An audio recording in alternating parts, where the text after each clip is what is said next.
இவங்க யார் அப்படின்னா, இவங்க அத்தா வந்து சிவகங்கை மாவட்டம் அபூத்தாயிர் அப்படிங்கிறவங்க. அவங்க யார் அப்படின்னா, எங்களோடு ஓதிய, எங்கள் காலத்தில் ஓதிய எனக்கு அடுத்த செட்டு சதீதுத்தீன் பாக்கவி ஹசரத் அடையார் இமாம் இருக்காங்கல்ல, அவங்க செட்டில் ஓதுன இப்ராஹிம் அன்வார் ஷா அப்படிங்கிற ஒரு ஷெய்ഖினுடைய கலீஃபா அபூத்தாயிர் அவங்களுடைய மகனார் இவர். அவங்க ஒரு ஷெய்கா இருக்காங்க, இப்ராஹிம் பாக்கவி அப்படின்ட்டு. அவங்களுடைய கலீஃபா சிவகங்கை அபூத்தாயினுடைய மகன்.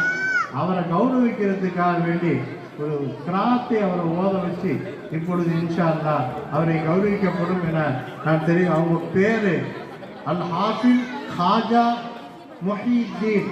அல்லாஹ் அவரை முஹீத்தீனாகவே ஆக்குவானாக என துவா செய்து இப்பொழுது அவர்கள் கிராத் ஓதுவார்கள்.